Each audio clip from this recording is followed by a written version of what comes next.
ओम नमो भगवते वासुदेवाय। ॐ नमो ओम नमो भगवते भगवते वासुदेवाय। वासुदेवाय। ओम नमो भगवते वासुदेवाय। ॐ ओम नमो नमो भगवते भगवते वासुदेवाय। वासुदेवाय। ओम नमो भगवते वासुदेवाय। ॐ ओम नमो नमो भगवते भगवते वासुदेवाय। वासुदेवाय। नारायणं नमस्कृत्यं नारायणं नारायणं नमस्कृत्य नमस्कृत्य नरं चैव नरोत्तमं नरं नरं चैव चैव नरोत्तमं नरोत्तमं देवीं सरस्वतीं व्यासं देवीं देवीं सरस्वतीं सरस्वतीं व्यासं व्यासं ततो जयमुदीरये। ततो ततो जयमुदीरये। जयमुदीरयेत्। नष्टप्रायेषु अभद्रेषु नष्टप्रायेषु नष्टप्रायेषु अभद्रेषु अभद्रेषु नित्यं भागवत सेवया नित्यं नित्यं भागवत सेवया भगवतसेवया। भगवतीरुत्तमश्लोके भगवती भगवतीरुत्तमश्लोके भक्तिर्भवति नैष्ठिकी भक्तिर्भवति भक्तिर्भवति नैष्ठिकी। नैष्ठिके। कृष्णाय वासुदेवाय कृष्णाय कृष्णाय वासुदेवाय। वासुदेवाय देवकीनन्दनाय च देवकी देवकी नन्दनाय नन्दनाय च च। नन्दगोपकुमाराय नन्दगोपकुमाराय नन्दगोपकुमाराय। गोविन्दाय नमो नमः। गोविन्दाय गोविन्दाय नमो नमो नमः। नमः।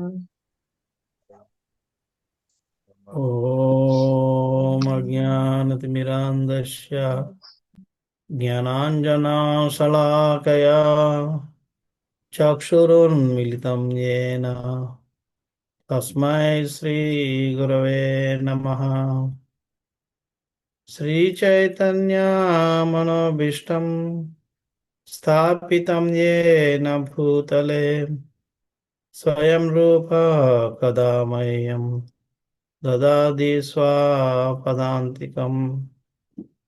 वन्देऽहं श्रीगुरो श्रीयुतापतकमलं श्रीगुरुं वैष्णवांश्च श्रीरूपं साग्रजातां सहगना रघुनाथान्वितं तं सजीवम् साद्वैतं सावधूतं परिजनासहितं कृष्णचैतन्यदेवं श्रीराधा कृष्णपादा सहगना ललिता श्रीशाखान्वितांश्च हे कृष्णा करुणा सिन्धु दीनबन्धो जगत्पते गोपेश गोपिका कान्ता राधाकान्ता नमोऽस्तुते। तप्तकाञ्चना गौराङ्गी राधे वृन्दावनेश्वरी वृषभानुसुते देवी प्रणमामि हरिप्रिये। नमो विष्णुपादाय कृष्णप्रेष्ठाय भूतले श्रीमते भक्तिवेदान्त स्वामी निति नामिने। नमस्ते सारस्वते देवे गौरवाणी प्रचारिणे निर्विशेष शून्यवादी पाश्चात्य देशतारिणे वाञ्छाकल्पतरुभ्यश्च कृपा सिन्धुभ्य एव च पतितानां पावनेभ्यो वैष्णवेभ्यो नमो नमः। जय श्री कृष्ण चैतन्य ప్రభు నిత్యానంద శ్రీ అద్వైత గదాధర శ్రీవాసతి గౌరభక్త వృంద హరే కృష్ణ హరే కృష్ణ కృష్ణ కృష్ణ హరే హరే హరే రామ హరే రామ రామ రామ హరే హరే హరే కృష్ణ. సో మీ అందరికీ రేపు ఆ, రేపు శివరాత్రి సందర్భంగా శివరాత్రి శుభాకాంక్షలు.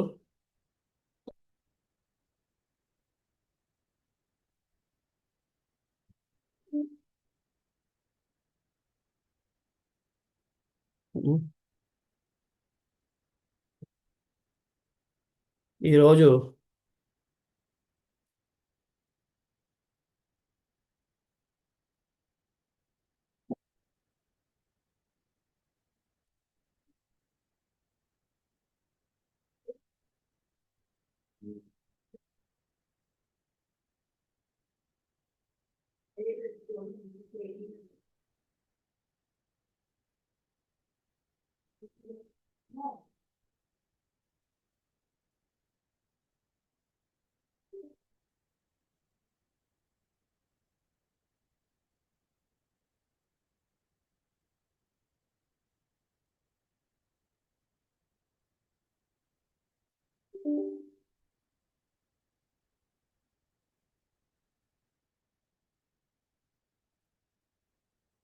ఒక్క నిమిషం.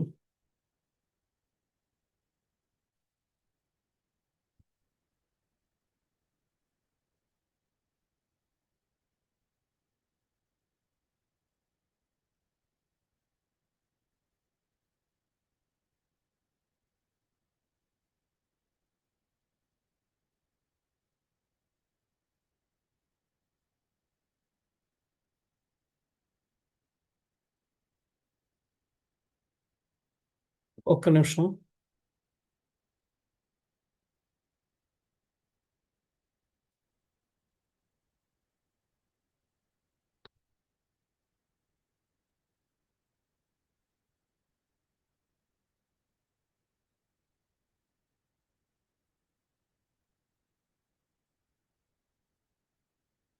ఓకే.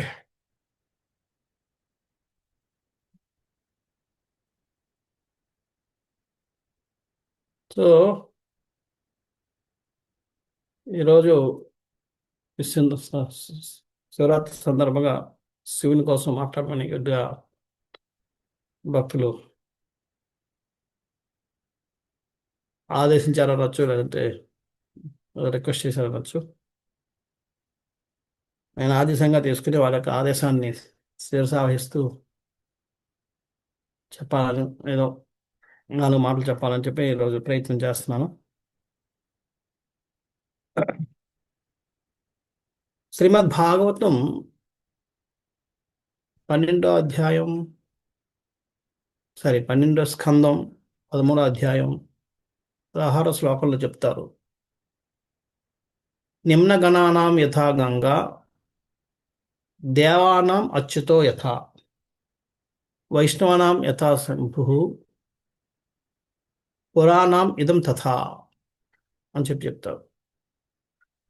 నిమ్న గణానాం, నిమ్న గణాలు, నిమ్నం అంటే కింద, అంటే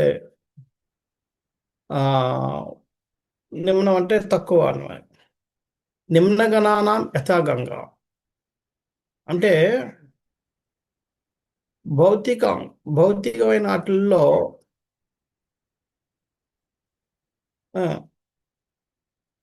ఉత్తమమైంది గంగా.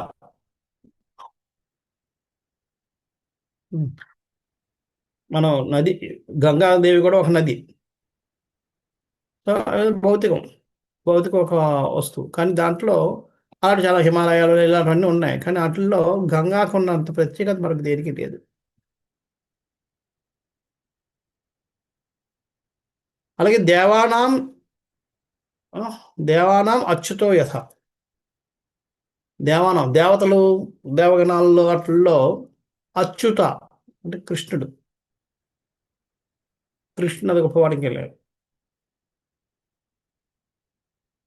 అలాగే వైష్ణవానాం యథాశంభు, వైష్ణవుల్లో శివుడు మించిన వైష్ణవుడు లేడు. అలాగే పురాణం ఇదం తథా, పురాణాల్లో ఇదం, ఇదం అంటే ఇది, అంటే భాగవతం, భాగవతం మించింది లేదు. సో ఈ విధంగా ఉన్నతమైన వాటి కోసం చెప్తూ వైష్ణవులందరిలోకి ఉత్తమ వైష్ణవుడు ఎవరు? శంభు అంటే శివుడు. శివుడికి మించిన గొప్ప వైష్ణవుడు ఇంకొకరు లేడు అని చెప్పి ఈ 12వ స్కందంలో శివుడి కోసం, శివుని యొక్క స్థానాన్ని నేను మనకి వర్ణిస్తారు. అందుకనే శివుడి యొక్క శివుడికి భగవంతుడికి ఉన్న సంబంధాన్ని చూసుకున్నప్పుడు దాన్ని వర్ణిస్తూ బ్రహ్మదేవుడు కూడా ఒక శ్లోకం చెప్తాడు. ఆ శ్లోక నాకు గుర్తులేదు, కానీ ఇప్పుడు దాని అర్థం ఏంటంటే కేశవుడికి శివుడు అంటే ఎంత ఇష్టం అంటే కేశవుడు ఎప్పుడు కూడా తనకి శివుడికి తేడా ఎప్పుడు చూడలేదు. అంటే తననే తననే చూసుకుంటున్నాడు శివుడిలో కూడా. అది దాని అర్థం. రెండోది ఇంకా చెప్తాడు కేశవుడు అక్కడ మాధవ అని చెప్తాడు. మాధవుడు నన్నైనా మందలించుతాడేమో కానీ శివుణ్ణి ఎప్పుడు మందలించడు. ఏ విధంగా మందలిస్తాడు? హిరణ్యకశిపుడి యొక్క ఇదైనప్పుడు అప్పుడు మందలిస్తాడు, నువ్వు ఇటువంటి వరాలు ఇవ్వద్దు అని చెప్పి. ఎవరు పడతానికి ఇటువంటి వరాలు ఎందుకు ఇస్తాను అని చెప్పి బ్రహ్మదేవుడిని.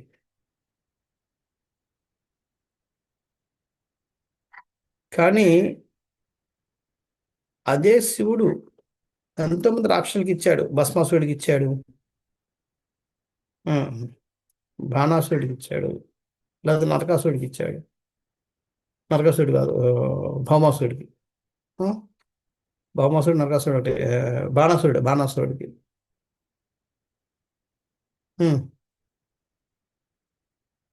వీళ్ళందరికీ వరాలు ఇచ్చారు. వాళ్ళందరూ అంతేకాకుండా వాళ్ళ తరపున శివుడు కూడా యుద్ధం చేశాడు కృష్ణుడికి ఎగ్నెస్ట్గా.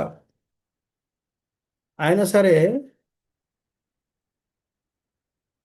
కృష్ణుడు ఒక్క మాట కూడా మందలించలేదు, ఒక్కసారి కూడా మందలించడం కానీ ఎందుకు ఇలా చేస్తున్నామని కానీ శివుడిని అనలేదు. దాన్ని బట్టి శివుడు అంటే ఎంత ఇష్టం అన్నది మనం అర్థం చేసుకోవచ్చు.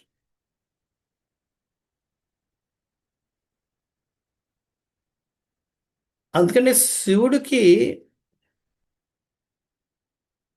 యాక్చువల్గా శివుడి స్థానాన్ని మనం అర్థం చేసుకుంటే ఈ రోజు రేపు కూడా చెప్పుకుందాం శివుడి కోసం. యాక్చువల్గా శివుడు మనకి ప్రతి విశ్వానికి మన విశ్వంలో 14 సమతలాలు ఉన్నాయి, 14 లోకాలు ఉన్నాయి అని కదా. మధ్యలోకం ఇదంతా ఈ 14 లోకమండలాలు కలిపి ఒక మన విశ్వం. అలాంటి విశ్వాలు కొన్ని కోటాను కోట్ల విశ్వాలు ఈ భౌతిక జగత్తులో ఉన్నాయి. ప్రతి విశ్వానికి త్రిమూర్తులు ఉంటారు. ఒక బ్రహ్మ, ఒక విష్ణు, ఒక శివుడు, ముగ్గురు.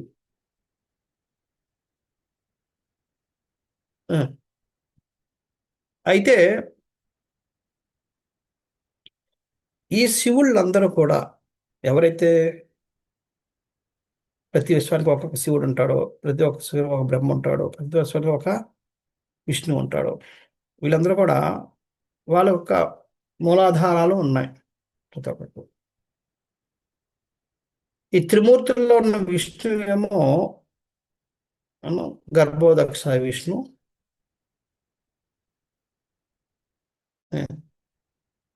ఈ గర్భోదక్ష విష్ణు యొక్క నాభి నుంచే బ్రహ్మదేవుడు పుడతాడు. ఆ గర్భోదక్ష విష్ణువే ఒక విశ్వానికి పోషకుడుగా వ్యవహరిస్తాడు. ఈ గర్భోదక్ష విష్ణువులు అందరూ కూడా మహావిష్ణువు నుంచి బయటకు వస్తారు. అంటే మహావిష్ణువు నుంచి ఆయన శ్వాస విడిచిపెట్టినప్పుడు విశ్వాలతో పాటుగా గర్భోదక్ష విష్ణువులు కూడా వస్తారు ప్రతి ఒక్క విశ్వానికి. అలాగే ప్రతి ఒక్క విశ్వానికి ఆ గర్భోదక్ష విష్ణు నుంచి బ్రహ్మదేవుడు పుడతాడు.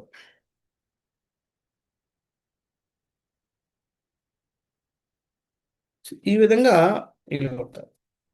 అలాగే ఈ శివుళ్ళందరూ కూడా ఇంకొక శివుడు ఉన్నాడు మహావిష్ణువుతో సమానంగా. మహావిష్ణువు క్రియేషన్ అయితే డిస్ట్రక్షన్ వినాశనానికి ఇంకొక శివుడు కావాలి. ఆయన పేరే సదాశివుడు. అంటే మహావిష్ణువు సదాశివుడు ఇద్దరు ఒకే స్థాయిలో ఉన్న వ్యక్తులు. మహావిష్ణువు నుంచి ఒక్కొక్క విశ్వానికి ఒక్కొక్క గర్భోదక్ష విష్ణు వస్తాడు. అలాగే సదాశివుడి నుంచి ఒక్కొక్క విశ్వానికి ఒక్కొక్క శివుడు వస్తాడు.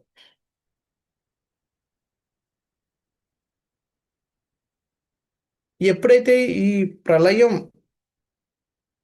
వచ్చి మళ్ళీ అంటే బ్రహ్మ 100 సంవత్సరాలు అయిపోయిన తర్వాత మహావిష్ణు మళ్ళీ ఊపిరి పీల్చుకుని మొత్తం విశ్వాలందరినీ లోపల తీసుకెళ్తుంటాడు. అప్పుడు ఏం చేస్తారు? ఈ విష్ణు ఎవరైతే శివుడు అంటే శివులందరూ కూడా సదాశివుడిలో కలిసిపోతారు. అలాగే ఈ గర్భోదక్ష విష్ణువులందరూ కూడా మహావిష్ణువులు కలిసిపోతారు.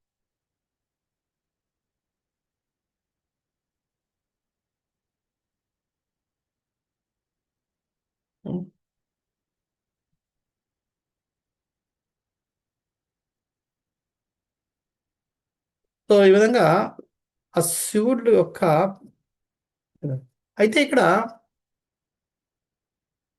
ముగ్గురు 3 గుణాలు వాళ్ళు. త్రిమూర్తుల్లో ఒకడు రజోగుణానికి, ఒకడు తమోగుణానికి, ఒకడు సత్వగుణానికి ప్రతీక.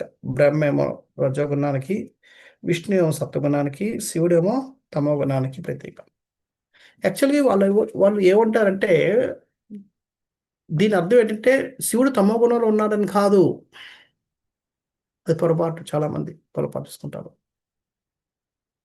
అని చేసే కార్యమే తమోగుణపు కార్యం కాబట్టి తమోగుణపు ఇదిగా ఉంటాడు. అంతే తప్ప ఆయన ఎప్పుడు సత్వగుణంలో ఉంటాడు.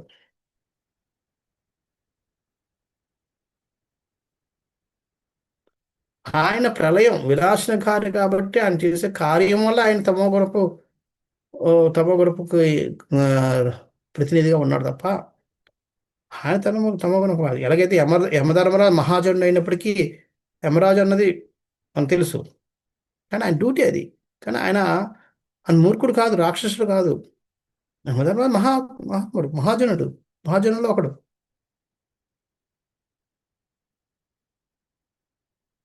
కానీ ఆయన చేసే పని యమరాజు అంటే అంత మన యమలు అంటే యమరాజు యమభట్లు అంటే భయంకరంగా కన్నల్లా దుస్తులు వేసుకుని పోరలు వేసుకుని ఈ రకమైన ఉంటుంది. కానీ ఆయన అలా ఉన్న వేషధారణ అలా ఉన్నప్పటికీ ఒకవేళ తెలీదు ఉన్నా సరే ఆయన మాత్రం సత్వగుణంలో ఉన్న మహాజనుడు. అదేవిధంగా శివుడు కూడా సత్వగుణంలో ఉన్న తమో గుణపు ప్రతినిధి.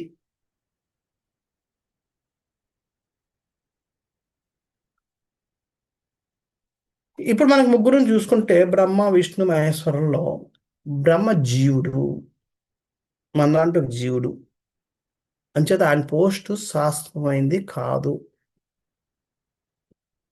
ఈరోజు బ్రహ్మ మళ్ళీ నెక్స్ట్ జన్మలో బ్రహ్మగా ఉంటారని గ్యారంటీ లేదు. ఎందుకంటే ఇప్పుడు బ్రహ్మ ఒకవేళ భక్తుడైతే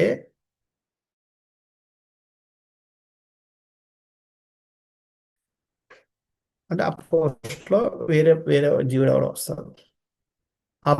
అభక్త బ్రహ్మలు కూడా ఉన్నారు, భక్తులు కాని బ్రహ్మలు కూడా ఉన్నారు. వాళ్ళు ఏమవుతారు? నెక్స్ట్ జన్మలో వాళ్ళు పతనం చెంది ఈ ఇంద్రుడి కిందో, లేదా ఇంకా పతనం అయితే ఇంకా ఏ మానవుడి కిందో, లేదా ఇంకా పతనం అయితే ఏ జంతువు కిందో జన్మ తీసుకుంటారు. అది వాళ్ళ యొక్క గమ్యం. బ్రహ్మదేవుడి దగ్గర విష్ణుతత్వం ఆయన ఎవరు టచ్ చేయలేరు. ఏ గుణాలు కానీ ఏవి ఈ భౌతిక వస్తువు ఏది కూడా ఆయన్ని ముట్టుకోలేదు. అంచేత ఆయన విష్ణుతత్వం. శివుడు ఒక గమ్మత్తైన మనిషి. ఆయన అటు విష్ణువు కాదు, ఇటు జీవుడు కాదు, మధ్యలో మధ్యస్థం ఆయన. అందుకనే శివుడి యొక్క తత్వం వేరు. అందుకే తత్వాలకు వస్తే 3 రకాలు చెప్తారు: జీవతత్వం, విష్ణుతత్వం, శివతత్వం చెప్తారు.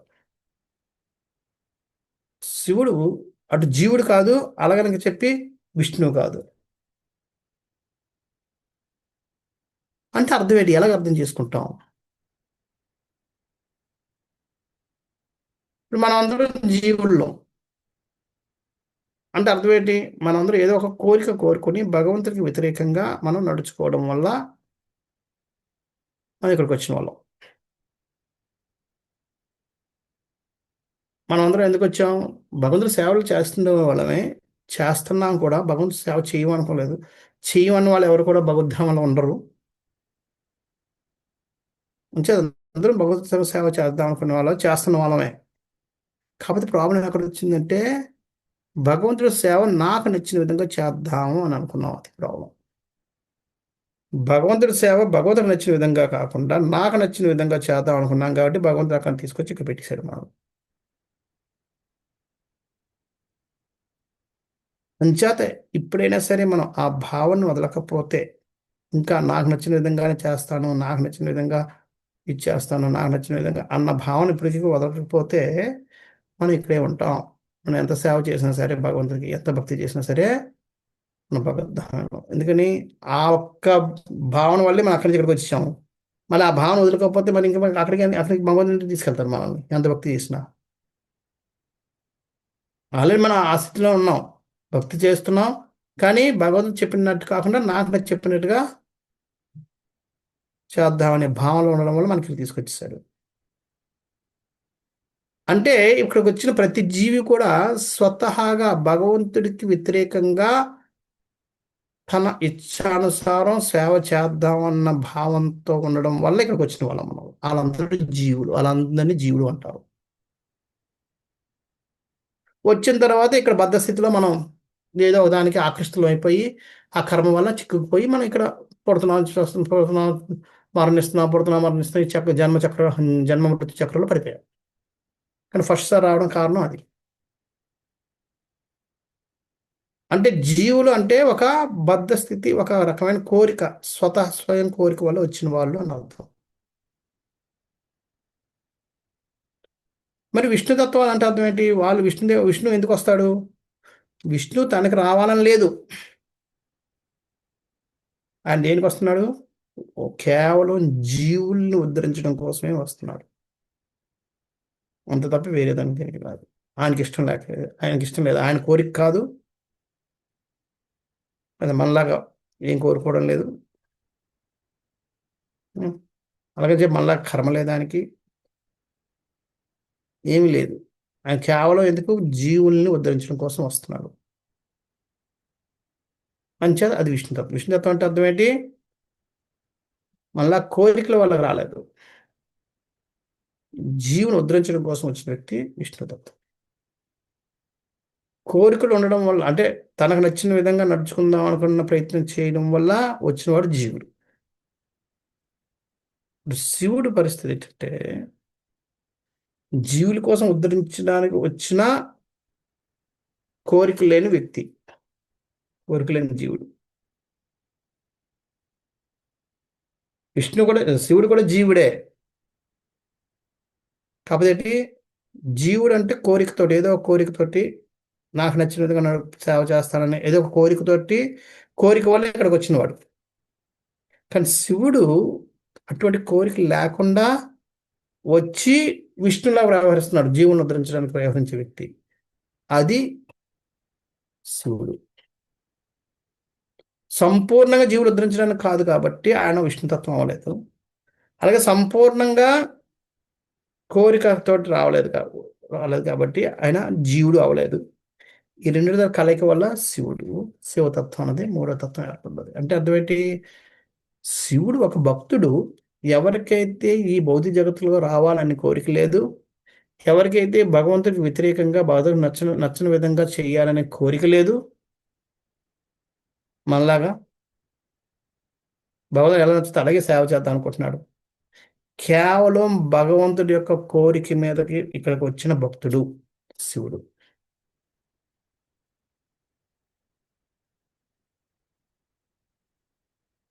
లేకపోతే శివుడికి ఇక్కడికి రావాల్సిన అవసరం లేదు, ఇక్కడ అవతరించవలసిన అవసరం లేదు. మరి ఇక్కడికి ఎందుకు పంపిస్తాడు భగవంతుడు? భగవంతుడు ఎవరిని పంపించినా సరే మనలాంటి పద్ధతుల్ని ఉద్ధరించడం కోసమే. ఆయన వచ్చినా, ఆయన ఎవరిని పంపించినా దాని ఒక లక్ష్యం ఒకటే, ఏంటి? మనలాంటి పద్ధతుల్ని ఉద్ధరించడం. అంచేత భగవంతుడు ఒక భక్తుణ్ణి మనల్ని ఉద్ధరించడం కోసం పంపిస్తాడు. ఆ పంపించిన వ్యక్తి శివుడు రూపంలో ఇక్కడికి వస్తాడు. అంచేత ఒక విధంగా చూసుకుంటే శివుడు జీవుడా అంటే ఎస్ జీవుడే, కానీ మనలాంటి బద్ధస్థితిలో ఉన్న జీవుడు కాదు, ఉద్ధరించబడిన జీవుడు. కానీ ఉద్ధరించబడిన భక్తి ఒకడు కూడా భగవంతుడితో సమానం. ఎందుకంటే భగవంతుడి గుణాలు ఆయన గుణాలు ఏకత్వం, రెండు ఏకత్వం ఉంటాయి కాబట్టి ఆయన భగవంతుడితో సమానం, కానీ జీవుడు. అంచేత రెండింటితో కలయిక కాబట్టి ఈ తత్వం వేరు.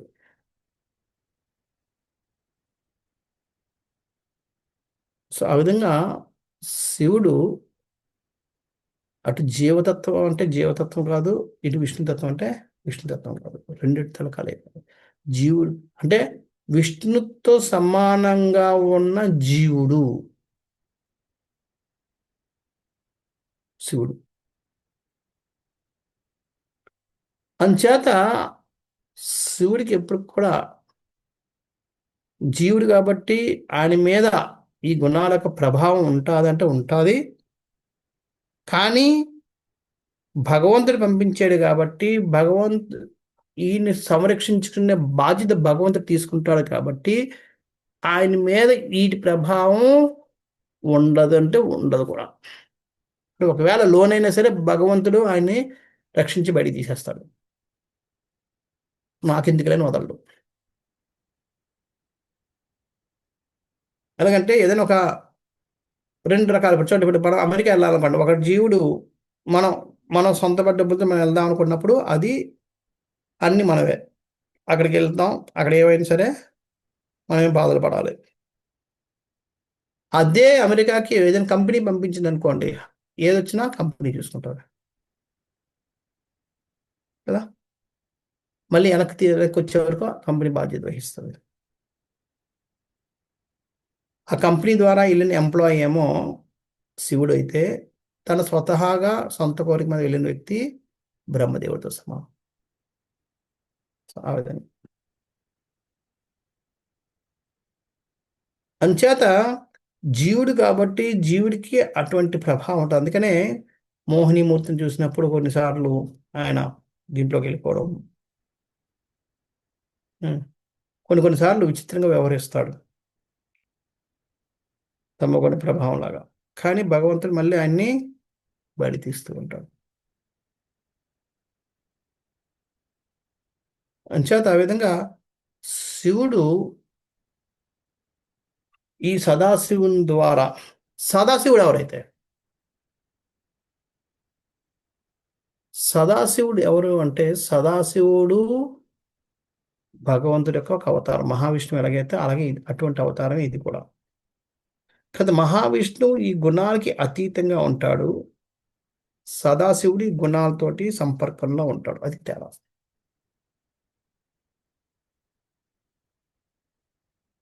సదాశివుడికి సంపర్కం ఉండడం వల్ల విష్ణుతత్వాన్ని కోల్పోయాడు. అలాగని చెప్పి వీటికి ప్రభావవంతుడు అవడు కాబట్టి ఆయన జీవితత్వానికి అతీతుడు. సో ఈ విధంగా అటు విష్ణుతత్వానికి తక్కువ, జీవతత్వానికి ఎక్కువ, మధ్యలో మధ్యస్థంగా ఉండే తత్వమే శివతత్వం.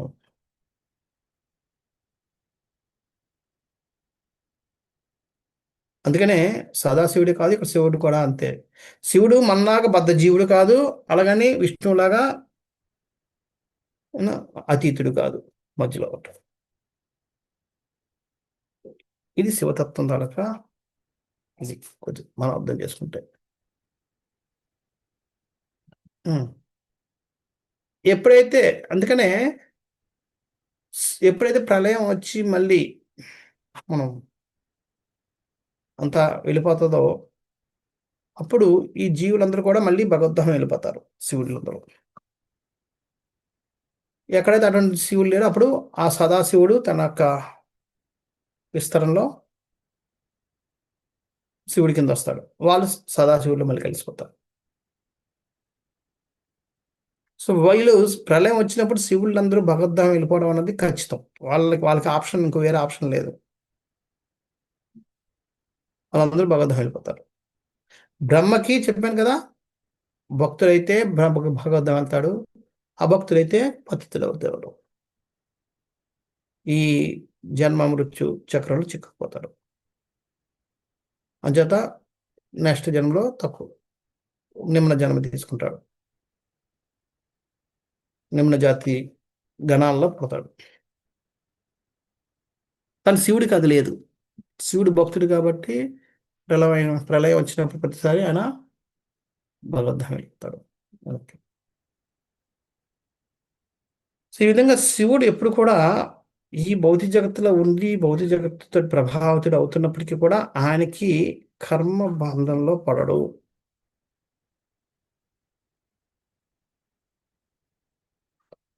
అంటే కర్మ బంధంలో పడడు కాబట్టి ఉండదు. సంచాతి ఇది ఈ శివతత్వం అనేది కొద్దిగా డిఫరెంట్. జీవతత్వానికి ఎక్కువ, విష్ణుతత్వానికి తక్కువ. ఆ మధ్యలో మధ్యస్థంగా ఉండేదే శివతత్వం. అయితే శివుణ్ణి చాలామంది వర్ణిస్తారు. దేవినేమో ఈ జగత్తుకి మొత్తానికి తల్లిగా, శివుణ్ణి తండ్రిగా. అది ఏమిటనేది మనం చూద్దాం. యాక్చువల్గా ఈ భౌతిక జగత్ అంతటికి ఒక పెద్ద ప్రహరీ గోడ ఉంది. లేయర్లు, పంచభూతాలు, తర్వాత మనసు, బుద్ధి, అహంకారం. ఈ 8 లేయర్లు, గోడలు, ప్రహరీ గోడలు చుట్టుముట్టున్నాయి. ఇప్పుడు మనకి ఇది భూగోళం అయితే ఈ భూగోళం చుట్టూ 8 లేయర్లు ఉన్నాయి.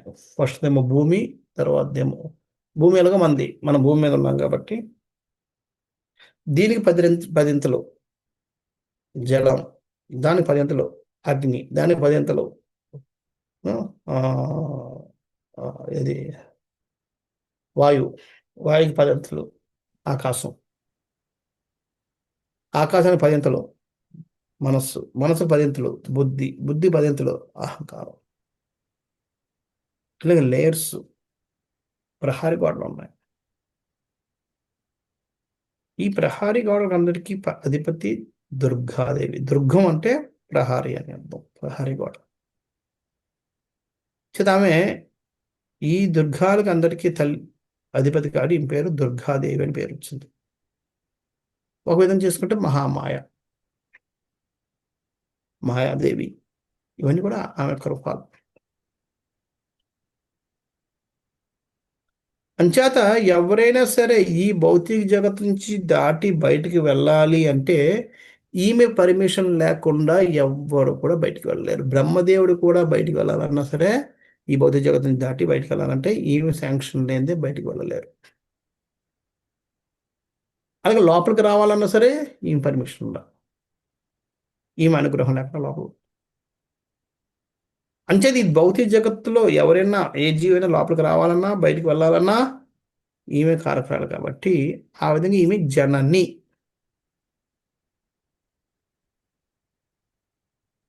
జనని అంటే అర్థం ఏంటంటే ఈ భౌతిక జగత్తు వరకే, మరి పక్క భౌతిక జగత్తు వరకు, పక్క విశ్వానికి కాదు, మన విశ్వం ఒక్కొక్క విశ్వానికి ఒక్కొక్క దుర్గాదేవి ఉంటారు. ఈ విశ్వంలో ఎక్కడ జరగాలన్నా ఏం చేయాలన్నా సరే అదన్నంతటికీ ఈమె అధిపతి కాబట్టి ఈమె యొక్క అనుమతి మీద జరుగుతుంది కాబట్టి ఈమెని జననిగా. అందుకనే భగవంతుడు నేను తండ్రి వంటి వాడిని, ప్రకృతి తల్లి వంటిది అని చెప్తాడు.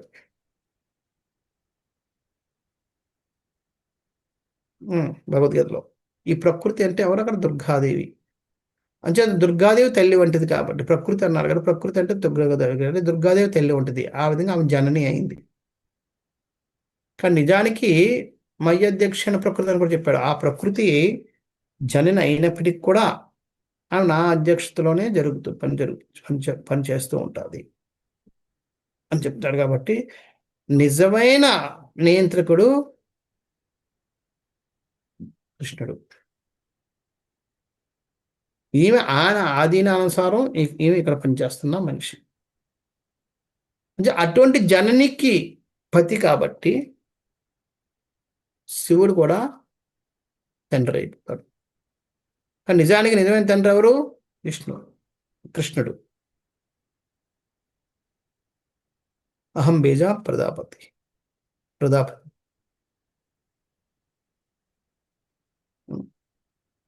ఎలాగైతే మనకి తల్లి ఉందనుకోండి, తల్లికి ఎవరైనా భర్త అవ్వచ్చు. మనకి కన్నవాడైనా అవ్వచ్చు, లేకపోతే ఎవరైనా సరే ఆమె ఒకళ్ళని భర్తగా అంగీకరించిందంటే మనం వాళ్ళని తండ్రిగా అంగీకరించాల్సిందే. అవును కదా? అందుకే సవత తండ్రులు సవత తల్లులు అవుతారు. ఒక తండ్రి మన తండ్రితో ఉన్నాం అనుకోండి, తండ్రి ఎవరినైనా ఒకరిని భారీగా స్వీకరిస్తే ఆమె అమ్మ అవుతుంది. సవత తల్లి అవ్వచ్చు, కానీ అమ్మ అవుతుంది. అలాగే తల్లికి ఒక భర్త చనిపోయాడో లేదా విడిచిపెట్టాడో రెండో భర్తను ఆమె స్వీకరించింది. మొదటి భర్తకు పుట్టిన పిల్లవాళ్ళు కూడా ఆ రెండో భర్తని తండ్రిగా చూడవాలి. అవును కదా? అంటే ఆయన నేను ఆయన నుంచి పుట్టాడు లేదా అది దాంతో సంబంధం లేదు. సో అదేవిధంగా ఈమె ఈమె జనని కాబట్టి మనందరికీ, ఈమె యొక్క పతి కాబట్టి శివుడు తండ్రి అయిపోయాడు మనందరికి. కానీ నిజానికి శివుడు తండ్రి కాదు. ఒరిజినల్ తండ్రి ఎవరు? కృష్ణుడు. ఈమెకి పతి అవడం వల్ల ఆయన తండ్రి అయ్యారు తప్ప నిజానికి శివుడికి ఎటువంటి ఈ ఈ సృష్టితో ఎటువంటి సంబంధం లేదు.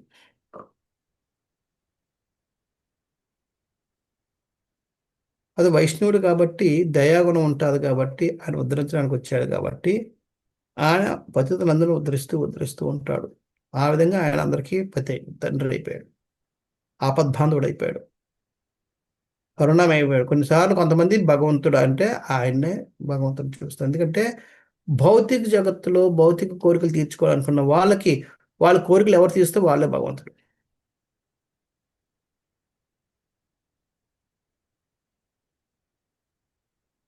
అంచేత వైష్ణవుడు ఎంత ఉత్తముడు అవుతుంటే అంత కరుణామయుడు అవుతుంటాడు, అంత దయా హృదయం కలిగిన వాడు అవుతూ ఉంటాడు.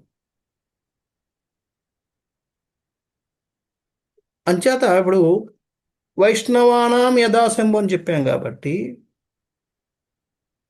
అంటే వైష్ణవుల్లో ఉన్నతమైన వైష్ణవుడు శివుడు అని చెప్తున్నాం కాబట్టి, శివుడికి మించిన వైష్ణవుడు ఏంటంటే ఆయన అందరికన్నా ఉన్నత స్థానంలో ఉన్న వైష్ణవుడు. ఉన్నత స్థానంలో ఉన్నాడంటే ఆయన దయాగుణం కూడా చాలా ఉన్నతంగా ఉంటుంది. అందుకని చాలా తొందరగా శివుణ్ణి మనం ఆనందపరచచ్చు, తృప్తిపరచచ్చు, ప్రసన్నం చేసుకోవచ్చు.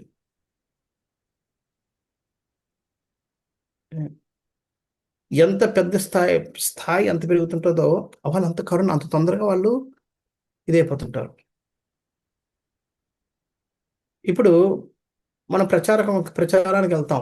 ఎవరైనా వస్తే ఒక మాల చేయమంటే సంవత్సరం నుంచి ఒక మాల చేస్తున్నాడు, ఇంకా మన చిరాకు పడదు. ఇంకా ఒక మాల ఇప్పుడు చూసినా ఒక మాల సంవత్సరం అయిపోయింది, పెంచడు, ఇది వేస్ట్ గాడు అది గాడు అని మనం అనుకుంటుంటాం. మనం ప్రచారం పంపించిన మన బ్రహ్మచారి లేదా ఎవరో ఉంటారు, వాళ్ళ దగ్గర తీసుకెళ్తే ఓ ఒక రౌండ్ చేస్తావా, వెరీ గుడ్ అంటాడు. మనకి వెరీ గుడ్ ఒక సంవత్సరం కదలడం లేదనుకో మనం అనుకుంటుంటాం. అదే గురువు స్థాయికి తీసుకెళ్తే వావ్ సూపర్, నీ అంత భక్తుడు ఇంకొక లేడు అని ఇంకా పొగుడుతారు, వాళ్ళు ఇంకా ఆనందపడిపోతుంటారు. అంటే వాళ్ళలో అంటే కరుణాభావం అందుకనే ఒక్కసారి కృష్ణ అన్న సరే వాళ్ళు ఆనందపడిపోతుంటారు, మనమేమో పట్టించుకోము. అది భౌతిక జగత్తులో ఉన్న వాళ్ళైతే వాళ్ళు అది ఓతపదం అయిపోద్ది కృష్ణ అనడం. వాళ్ళు కృష్ణుని భక్తి భావంతో కూడా చూసుకోరు. సో అలాగే మన భక్తుల స్థాయిని బట్టి ఎలాగైతే మనం వాళ్ళు గౌరవిస్తుంటామో, వీళ్ళు కూడా ఎంతో కరుణామూర్తులు కాబట్టి చాలా తొందరగా వాళ్ళు కృపించేస్తూ ఉంటారు. అందుకనే శివుణ్ణి మనం చాలా చాలా చాలా చాలా ఈజీగా ప్రసన్నం చేసుకోవచ్చు. అందుకని చాలా మంది శివభక్తులు ఎక్కువ ఉంటారు. శివభక్తులు ఎక్కువ ఉండడం కాదు, శివుడు కూడా కోరుకుంటాడు యాక్చువల్గా. శివుడు కోరుకుంటాడు కృష్ణుడితోటి, కృష్ణు నుంచి నాకు ఒక వరం కావాలి, ప్రత్యేక వరం కావాలి కృష్ణ అని. ఏంటంటే నీకంటే నేను ఎక్కువగా పూజింపబడాలి అని అడుగుతాడు. అదేంటిది, నాకంటే నువ్వు నా స్వామిని కదా, నీకంటే నేను నాకంటే నువ్వు నీకంటే నేను కదా పూజింపబడాలి అంటే ఎస్. కానీ భౌతిక జగత్తులో అందరూ కూడా భౌతిక కోరికలు కోరుకుంటారు కాబట్టి అటువంటి వాళ్ళందరూ వచ్చి నిన్ను ఇబ్బంది పెట్టకూడదు. సరే, అభ్యంతరం నేను పడతాను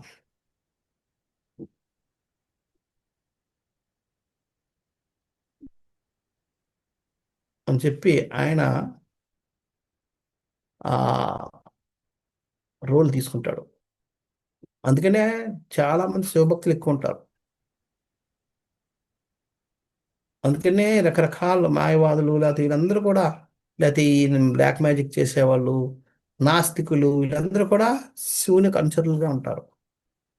అంటే శివుడు అందరినీ భరిస్తూ ఉంటాడు. ఎవడైనా భగవంతుడికి డిస్టర్బ్ చేస్తాడు అంటే తన దగ్గర తెచ్చుకుంటాడు. నాస్తికులందరూ కూడా భగవంతుడిని డిస్టర్బ్ చేస్తారు. మాయవాదులు భక్తులు భగవంతుడిని డిస్టర్బ్ చేస్తూ ఉంటారు, భగవంతుడి భక్తుల్ని. అటువంటి వాళ్ళందరినీ ఆకర్షించి తన భక్తులు చేసుకుని తన వెనకాల తిప్పుకుంటూ కూర్చుంటాడు. చూడండి, అది ఎంత భగవంతుడికి చేస్తున్న సేవ. శివుడు ఎంత సేవ చేస్తున్నా చూస్తాను. భగవంతుడిని ప్రశాంతంగా ఉంచడం కోసం తను ఇటువంటి వాళ్ళందరి యొక్క తల హెడేక్ పడుతున్నాడు. రకరకాల వస్తారు, రకరకాలైన కోరికలతో రకరకాలైన విచిత్రమైన విధిగా చేస్తూ ఉంటారు. వాటిలందరినీ భరిస్తూ వాళ్ళందరినీ అప్సెట్ కూడా చేయడు. ఎందుకంటే అప్సెట్ చేస్తే మళ్ళీ ఏమవుతుంది, మళ్ళీ అక్కడికి వెళ్ళిపోతాం భయ్య. ఈ విధంగా వాళ్ళందరినీ భరిస్తూ ఆయన కృష్ణుడికి సేవ చేసుకుంటూ ఉంటున్నాడు. అందుకనే భగవంతుడికి శివుడు అంటే చాలా ఇష్టం. తన కోసం ఆయన కష్టపడుతున్నాడు అని. అందుకనే ఎవరైతే శివుణ్ణి ఎటువంటి కోరికలు లేకుండా జస్ట్ ఇష్టపడుతూ ప్రార్థిస్తారో వాళ్ళకి శివుడిచ్చి ఏకైక అతి గొప్ప వరం ఏంటంటే కృష్ణ భక్తులను చేయడం. అటువంటి వాళ్ళందరూ చివరికి కృష్ణ భక్తులు అవుతారు.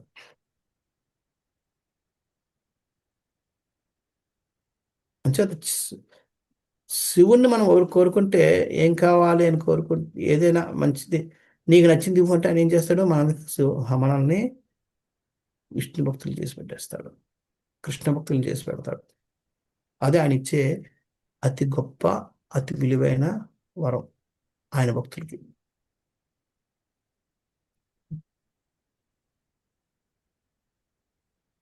ఎవరైతే కోరికలు తెలుతారో వాళ్ళు కోరికలు ఇచ్చేస్తాడు, పంపించేస్తాడు, ఇంకెవరి దగ్గరికి వెళ్ళదు. అందుకనే శివభక్తులు అందరూ కూడా చాలా ధనవంతులు ఉంటారు.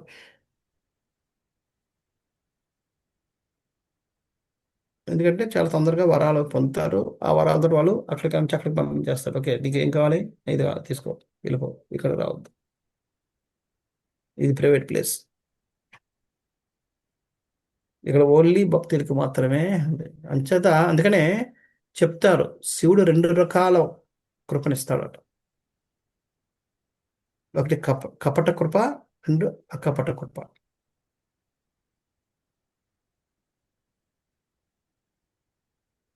అభక్తులకి కపట కృప ఇస్తాడు, భక్తులకి అకపట కృప ఇస్తాడు. కపట కృప అంటే ఏంటి? వాళ్ళకి నచ్చింది ఇస్తాడు, కానీ ప్రయోజనకారి అయిన ఏదైతే అది ఇవ్వడు. అది కపట కృప. అంటే భగవంతుడు కపటం అంటే అర్థం ఏంటి? చెప్పేది ఒకటి, లోపలది ఒకటి. సో భగవంతుడు శివుడు కూడా అదే ఇస్తాడు. కపట కృప అంటే లోపల ఆయనకి ఇవ్వాలని లేకపోయినా సరే ఇచ్చి పంపించేస్తాడు. అది భక్తులకైతే అక్కపట కృప ఇస్తాడు. అంటే లోపల ఏదందో బయట కూడా అదే ఇస్తాడు.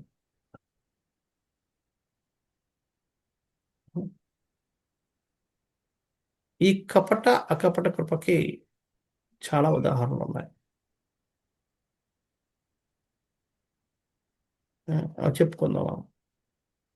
అందుకనే భగవంతుడు భగవంతుణ్ణి ఇటువంటి ఆ ఆ, ఎవరైతే నాస్తికులు లేదంటే ఇటువంటి ఆ అభక్తులను బారి నుంచి రక్షించడం కోసం ఆయన రకరకాల వేషాలు వేస్తూ ఉంటాడు, రకరకాలుగా చేస్తూ ఉంటాడు.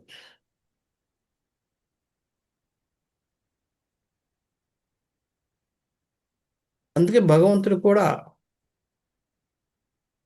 తను కానీ తన భక్తులు కానీ తను కూడా చేస్తాడు, తన భక్తులతో కూడా చేయిస్తూ ఉంటాడు శివుడికి. ఎందుకంటే ఇది చూడండి, ఎప్పుడైనా సరే మనకు మంచిగా నచ్చిన, మనకు బాగా బాగా ప్రాణంగా మంచిగా ఉన్న వ్యక్తిని ఎప్పుడు కూడా మనం మనతో పాటు తీసుకెళ్ళి మనతో పాటు సత్కారాలు మనతో పాటు అన్నీ జరిగేటట్టుగా చూస్తుంటాం. సో అదేవిధంగా భగవంతుడు కూడా తన జరిగిన సత్కారాలన్నీ కూడా శివుడికి కూడా జరగాలని కోరుకుంటూ ఉంటుంటాడు.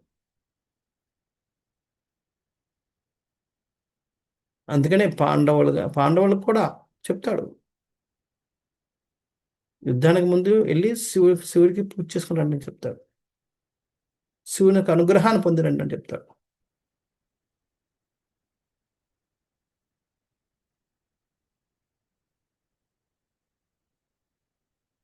సో వాళ్ళు చేస్తారు యుద్ధానికి ముందు, మహాభారత యుద్ధానికి ముందు.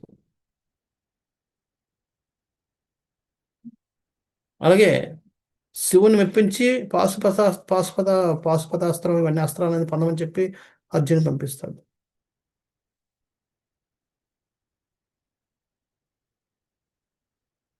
ఈ విధంగా ఆయన శివుడికి ప్రత్యేకమైన స్థానాన్ని తన భక్తులతో అందరితోటి కూడా పూజలు చేయిస్తూ ఉంటాడు భగవంతుడు. అలాగే శివుడు కూడా భక్తులు సేవ చేయడానికి భగవంతుడు ఎలాగైతే కుతూహలంగా ఉంటాడో, ఉత్తమమైన వైష్ణవుడు కాబట్టి అందరికంటే దగ్గరగా భగవంతుడు లాంటి లక్షణాలు కలిగిన వ్యక్తి శివుడు, అంతే కదా. ఎవరైతే ఉత్తముడో, ఉత్తమ వైష్ణవ క్వాలిటీస్ ఎంత పెరుగుతున్నాయంటే అర్థం ఏంటి? ఆయన భగవంతుడి గుణాలు చాలా అంత దగ్గరగా ఉన్నాయి ఆయన దగ్గర. అంచేత ఉత్తమ వైష్ణవుడు కాబట్టి ఈయన కూడా వైష్ణవ సేవ చేయాలనే గుణంలో భగవంతుడితో సరి సమానంగా ఉంటాడు. అందుకే ఎక్కడ చూసిన ఈయన భక్తులు సేవ చేయాలన్న భావనలో ఉంటాడు.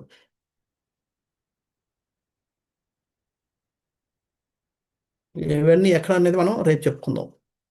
ఈరోజు చెప్పిన లక్షణాలని ఏ విధంగా మనకు వ్యక్తపరుస్తున్నాయి, ఎక్కడ వ్యక్తపరుస్తున్నాయి ఈ లక్షణాలని ఏంటనే మనం చూద్దాం, రేపు చూస్తాం. ఈరోజు భగవంతుడి యొక్క లక్షణాలు, శివుని యొక్క లక్షణాలు చెప్పుకుంటున్నాం మనం. వాడి ఉదాహరణలు ఇవన్నీ కూడా రేపు చర్చిద్దాం.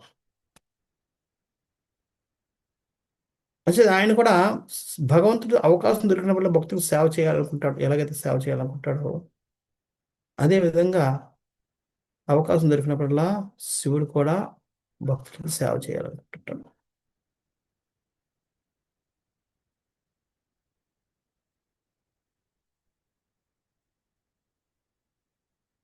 అంతేకాకుండా భగవంతుడు కూడా సేవ చేయాలనుకుంటుంటాడు. అందుకని క్షేత్రపాలకుడుగా ప్రతి క్షేత్రానికి, ప్రతి విష్ణు క్షేత్రానికి ఆయన పాలకుడు, పాలన కాపలా కాస్తూ ఉంటాడు. కాపలా కాస్తూ భగవంతుడి యొక్క క్షేత్రాన్ని పరిరక్షిస్తూ భగవంతుడి భక్తులను కూడా కాపాడుతూ ఉంటాడు.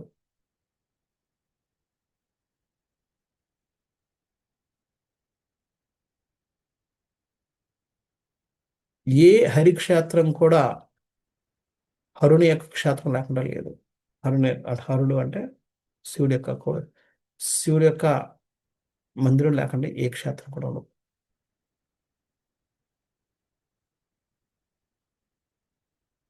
ఎందుకంటే అది ఆయన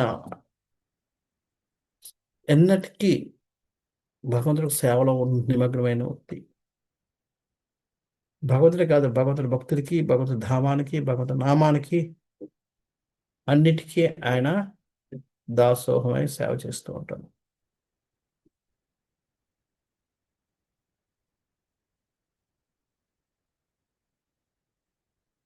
అందుకనే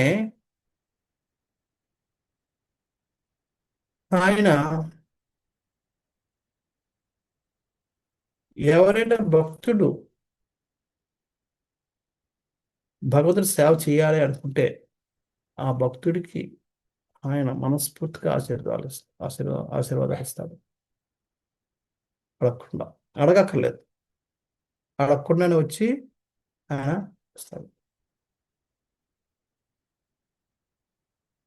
ఇవన్నీ వైష్ణవ లక్షణాలన్నీ ఉన్నాయండి. వైరాగ్యం, నిస్వార్థం, అవన్నీ చెప్పానుగా. ఇందాక మనం చెప్పుకున్నట్టుగా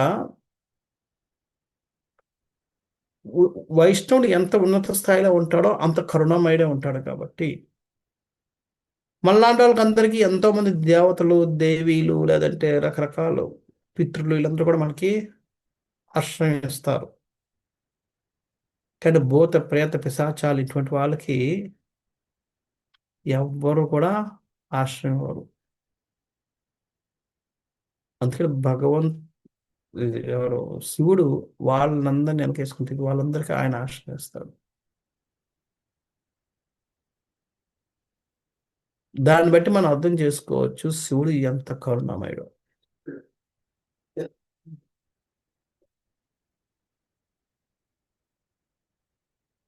అటువంటి వాళ్ళు ఎవరికైతే అసలు హోప్ లేదో, అందుకని అటువంటి వాళ్ళందరూ కూడా ఆయన శివుడిని పూజిస్తూ ఉంటారు, శివభక్తులు అవుతుంటారు. కానీ శివుడు అనుకుంటారు, ఎవరే నన్ను ఎందుకు పూజ చేస్తున్నారు, ఆయన పూజ చేయనని చెప్పి.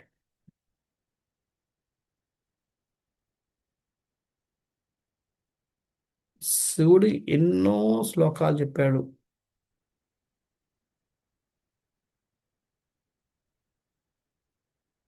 ఎన్నో శ్లోకాలు చెప్పాడు. విష్ణు యొక్క ఆరాధన ఏ విధంగా గొప్పది. ఒకనొక సమయంలో చెప్తాడు, నన్ను ఆరాధించిన వాళ్ళందరికీ నేను చెప్పేది ఏంటంటే నాకంటే విష్ణుని ఆరాధించండి, అచ్యుతుని ఆరాధించండి అని చెప్పి.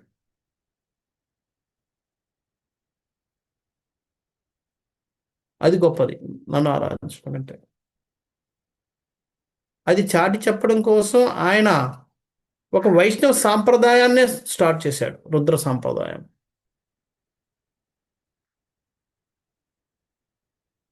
నిజమైన భక్తులు, నిజమైన అనుచరులు అంటే శివభక్తులు అనుకుంటే వాళ్ళందరూ అర్థం చేసుకోవాలి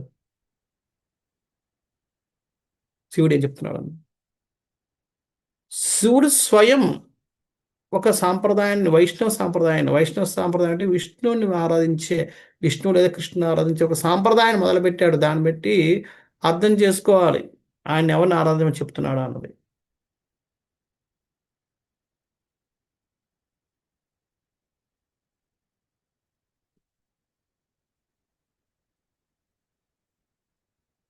ఆయన స్వయం ఆరాధిస్తున్నాడు, మనం ఆరాధించమని కూడా ప్రచారం చేస్తున్నాడు. అయినా మనం ఆయన్ని ఆరాధిస్తామంటే ఆయనకు నచ్చదు. ఎందుకంటే ఆయన చెప్తున్నాడు బాబా నన్ను కాదు ఆరాధించాల్సింది. అందుకని ఒక వైష్ణవ సాంప్రదాయాన్ని మొదలుపెట్టాడు.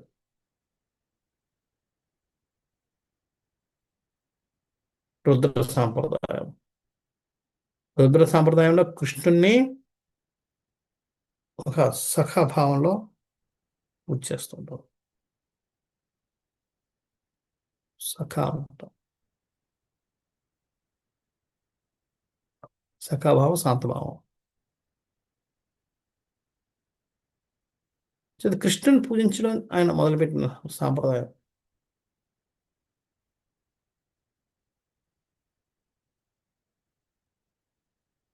మంచిది. ఆయన ఎక్కడ చూసినా సరే చాలా చోట్ల ఆయన స్థుతి జరుగుతుంది. భగవంతుడి గుణగానం స్థుతి జరిగినప్పుడల్లా ఆ స్థుతిలో చెప్పేది ఎవరైతే తను స్థుతించిన ఆ స్థుతిని ఇచ్చేస్తారో వాళ్ళకి కృష్ణ ప్రేమ దొరుకుతుందని చెప్తాడు. అంతేగాని తన ప్రేమ దొరుకుతుందని చెప్పు, కానీ తన కరుణ కటాక్ష దొరుకుతుందని కానీ చెప్పడు.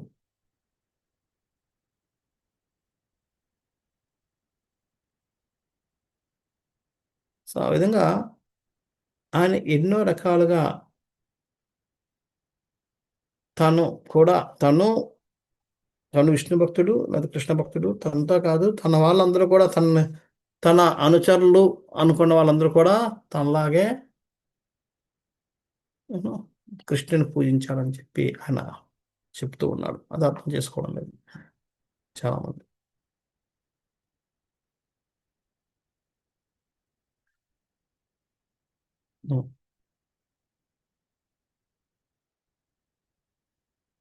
అలాగే రుద్రద్వీపం కూడా ఉంది నవద్వీపాల్లో. ఎక్కడైతే శివుడు స్వతహాగా ఈ గౌరవంగా చైతన్య మహాప్రభు లీలల్లో భాగస్వామి అవడం కోసం, ఆ లీలలు అక్కడ చూడడం కోసం ఆయన అక్కడ ఉపస్థితులయ్యాడు. రుద్రద్వీపంలో, నవద్వీపాల్లో ఒక ద్వీపం రుద్రద్వీపం.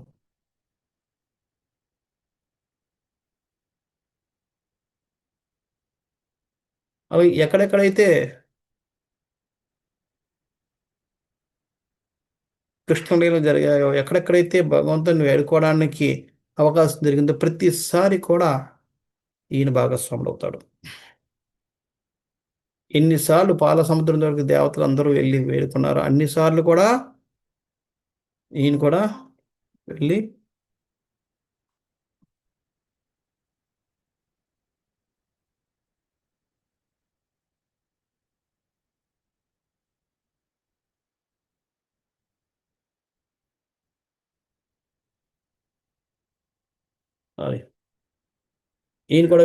వాళ్ళతో పాటు వాళ్ళ యొక్క ప్రార్థనలో భాగస్వాములు అవుతారు.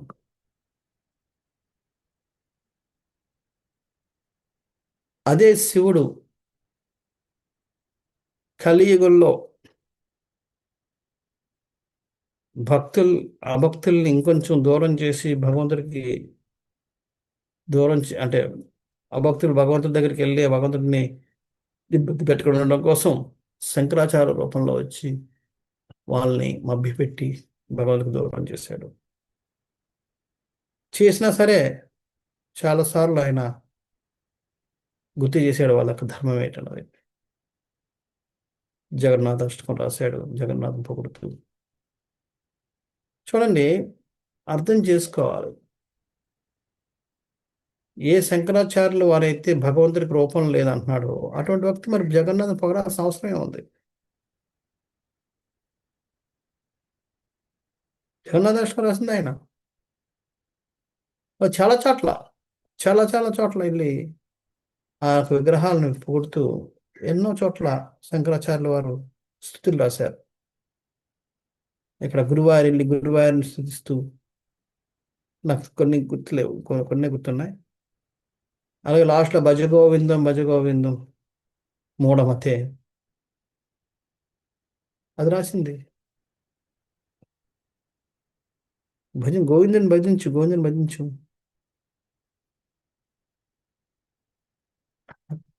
అవన్నీ ఎందుకు చెప్తున్నాడు? ఆ నిజంగా మాయవాది లేకపోతే నిరంకారవాది భగవంతుడి ఆకారం లేదు అట్లనో ఎన్నో వ్యక్తి మరి వీళ్ళందరినీ చేయమని ఎందుకు చెప్తాడు? అది సందర్భానుసారం ప్రచారం నిమిత్తం చేస్తున్నాడు ఉద్యోగం. కొన్నిసార్లు ఏంటంటే మనకి కాల్గేట్, సపోజ్ నేను కాల్గేట్ ఏజెంట్ అనుకోండి, కాల్గేట్ అంటే నాకు ఇష్టం లేకపోయినా సరే చెప్తాం. లేదంటే ఇప్పుడు కాల్గేట్ నుంచి ఈ రోజు కాల్గేట్ అందరూ వాడని చెప్తాను. రేపు నేను నా ఏజెన్సీ మార్చేసి అనుకోండి, కాల్గేట్ మంచిది కాదని చెప్తాను. నిజంగా అది నచ్చినా సరే నేను కాదని చెప్తాను, ఎందుకంటే నా ఉద్యోగం కోసం.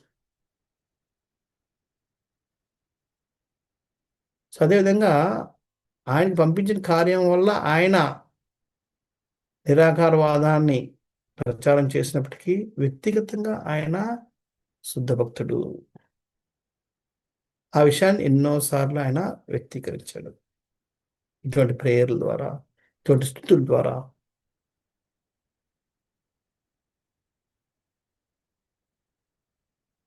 సో శివుడు ఎక్కడ కూడా ఎటువంటి అవకాశాన్ని కూడా భగవంతుడిని, అందుకనే భగవంతుడికి యాక్చువల్గా ఈ మాయవాదాన్ని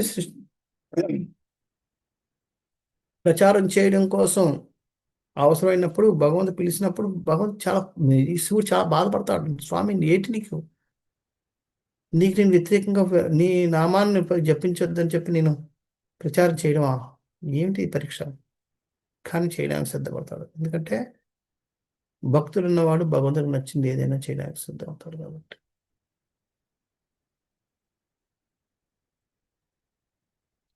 అది ఆయన యొక్క, ఆ భక్తుని యొక్క ఇష్టాయిష్టాల మీద ఆధారపడి ఉండదు, భగవంతుడి యొక్క ఇష్టాయిష్టాల మీద ఆధారపడి ఉంటుంది. అంచే శివుడు అంత ఉత్కృష్టమైన భక్తుడు కాబట్టి ఆయనకి ఇష్టం లేకపోయినా భగవంతుడి యొక్క ప్రీత్యార్థం ఆయన శంకరాచార్యుల వారుగా అవతరించి నిరాకారవాదాన్ని ఆయన ప్రచారం చేశాడు.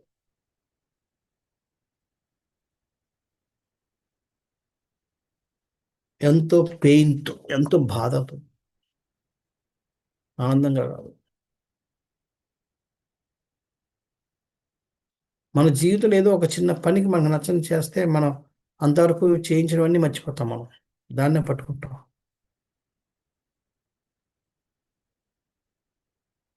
కానీ కృష్ణుడి యొక్క శివుని యొక్క జీవిత చరిత్ర చూసుకుంటే ఎన్నో సంఘటనలు ఉన్నాయి. ఎన్నో కార్యాలు ఆయనకి ఇష్టం లేకపోయినా తన ప్రభు అయిన కృష్ణుని యొక్క ప్రీత్యార్థం ఎన్నో చేశాడు. ఏనా ఎలాగైతే శివుడు చేసిన ఏ కార్యానికి కూడా కృష్ణుడు కోపపడలేదో, అదేవిధంగా కృష్ణుడు చేసిన ఏ కార్యానికి కూడా శివుడు చింతించలేదు. దీన్ని మనం మోహిని అవతారంలో చూస్తాం. మోహిని అవతారం వచ్చినప్పుడు దేవాసురులకి అమృత పంపకం జరుగుతూ ఉంది. దేవతలు కూర్చున్నారు ఒక పక్క అసురులు కూర్చున్నారు. ఆ టైంలో శివుడు లేడు అక్కడ. సో మోహిని అవతారం అయిపోయింది, పంచేశాడు, చంపడాలన్నీ అయిపోయి మోహిని అవతారం సమాప్తం అయిపోయింది. అది చూశాడు, అది శివుడు తెలిసింది.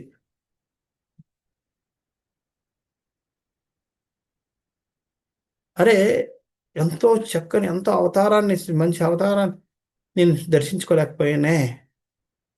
అందరూ వర్ణిస్తారు, అబ్బా శివ ఏం అవతారం ఎత్తాడు, ఎంత ముగ్ధుని చేసేసాడు, అవి చేసేసాడు, ఆయన గొప్పతనం ఆ లేరు మోహిని అవతారం తడక దీన్ని అందరూ స్థుతించుకుంటున్నారు దేవతలు అందరూ. శివుడు విని అనుకుంటాడు, అరే నేను దర్శించలేకపోయిన ఇటువంటి అవతారాన్ని, వెళ్ళి నా పొరుగుని అడగాలని చెప్పి వెళ్ళి అడుగుతాడు. అడిగితే శివుడిని అంటాడు, విష్ణు అంటాడు, వద్దులే, అయిపోయింది, అది అయిపోయింది, వదిలే అంటాడు. లేదు స్వామి నేను చూడాలంటాడు. వద్దు, నువ్వు దాన్ని చూసి ఇచ్చేయలేవు, నియంత్రించుకోలేవు, వద్దులే అంటాడు. లేదు స్వామి నేను చూడాలంటాడు. చూస్తాడు, ఇంకేమైంది, చూస్తే మోహితుడైపోయి ఇంకా ఆయన వెనకాల పడుతూ ఉంటాడు.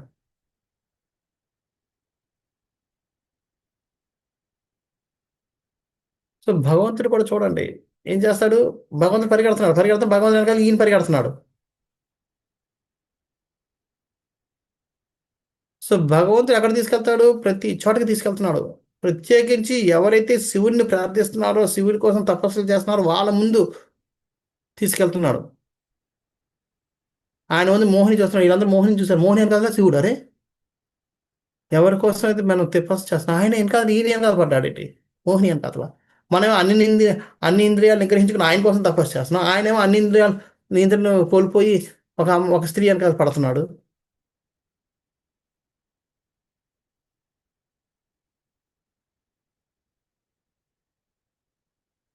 ఎవరైతే శివుణ్ణి స్వామిగా ఆరాధిస్తున్నారో వాళ్ళందరి ముందు నడిపించాడు. అంతా అయిపోయిన తర్వాత, మోహం తీరిన తర్వాత శివుడు అంటాడు, అద్భుతం అద్భుతం. అదే స్వామి నా పరువు ఇలా తీస్తామని చెప్పి అనలా. అద్భుతం ఏంటి, ఎందుకు అద్భుతం, లోకానికి అందరికీ చాటి చెప్పావు, నీ మాయలో నేను కూడా పడిపోతాను అని చెప్పి. అదే ఆయన తలకు భావన. చేత మాయాశక్తి ఎంత ఎంత ఇదంటే శివుడు లాంటి భక్తుల్ని కూడా వశం చేసుకుంటారు. అటువంటిప్పుడు మనం ఎంత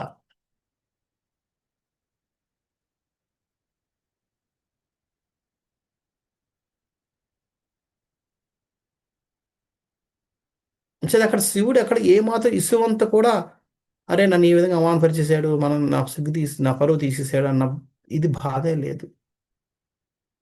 ఎందుకంటే ఆయన ఉత్తమ వైష్ణవుడు కాబట్టి ఆయన తన కోసం అంటే ఇప్పుడు ఆలోచించడు. ఈ విధంగా ఆయన మన అందరికీ మార్గదర్శకాన్ని ఇస్తున్నారు, వైష్ణవాన్ని వాడు ఎలా ఉండాలనేది.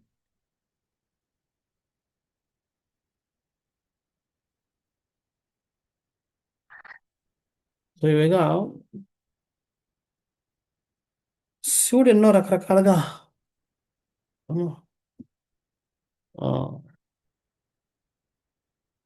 తన యొక్క కృపని భక్తుల పట్ల ప్రకటన చేశాడు. భక్తులు సేవ చేసుకోవడానికి ఎంతో ప్రయత్నం చేస్తూ ఉంటాడు. ఏ విధంగా సేవ చేసుకున్నాడు, ఏ విధంగా భక్తుల పట్ల కృపను ప్రదర్శిస్తాడు, ఇవన్నీ కూడా మనం రేపటి క్లాస్లో చూద్దాం. హరే కృష్ణ. ఎవరికైనా ప్రశ్నలు ఉన్నాయా ఈరోజు చర్చించిన దాంట్లో? ప్రభుజీ దండవత్ ప్రణామం ప్రభుజీ. హరే కృష్ణ. ఈ ప్రభుజీ దుర్గాదేవి మర్త్యలోకానికి తల్ల బ్రహ్మాండానికి ప్రభుజీ. మర్త్యలోకం అంటే బ్రహ్మాండం అంతాను, ఒక బ్రహ్మాండానికి. బ్రహ్మాండం అంతా మర్త్యలోకమే, స్వర్గలోకం కూడా మర్త్యలోకమే, బ్రహ్మలోకం కూడా మర్త్యలోకమే. వాళ్ళు కూడా చావు తప్పదు. మర్త్యలోకం అంటే మరణించారు వాళ్ళు కూడా చావు, అక్కడ కూడా చావు ఉంది. ఆహో ముల్లోకాలకి ఓకే. ప్రభుజీ ఇప్పుడు శివుడు అంటే భౌతిక కోరికలన్నీ తీరుస్తారు ఆయన, అలాగే ముక్తిని కూడా ఇస్తారు ప్రభుజీ. ముక్తిని ఇవ్వలేడు. ముక్తిని విష్ణువు, కృష్ణుడు, విష్ణు తప్ప ఇంకెవరు ఇవ్వలేరు.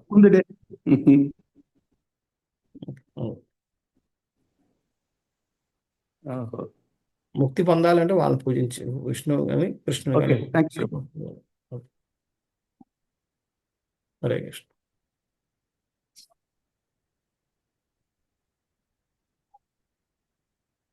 హరే కృష్ణ బ్రో. దండవుతున్నాం. ధన్యవాదాలు. రోజు ఒక కేసులో కృష్ణుడితోనే శివుడు యుద్ధం చేస్తారు కదా రోజు. యుద్ధం తర్వాత కృష్ణుడు ఆయన మందలిస్తారు కదా రోజు శివుడిని. అవునా? ఏదో ఒక లెక్చర్ లో విన్నాను రోజు లెక్చర్ అసలు.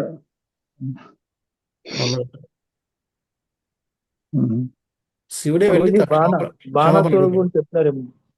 బాణాసురుడు గురించి చెప్తున్నారు. బాణాసురుడు గురించి చెప్తున్నారేమో. బాలసుడు దాంట్లో కూడా అవును. శివుడిని ఎక్కడ కూడా కృష్ణుడు మందలించలేదు. మీరు మళ్ళీ చదవండి కావస్తే. జ్వర వాచ అని ఉంటుంది కదా అది. ఆ?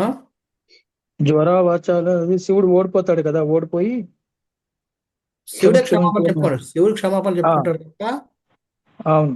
కృష్ణుడు ఎక్కడ మందలించలేదు శివుడిని, ఎందుకు ఇలా చేసావని చెప్పి.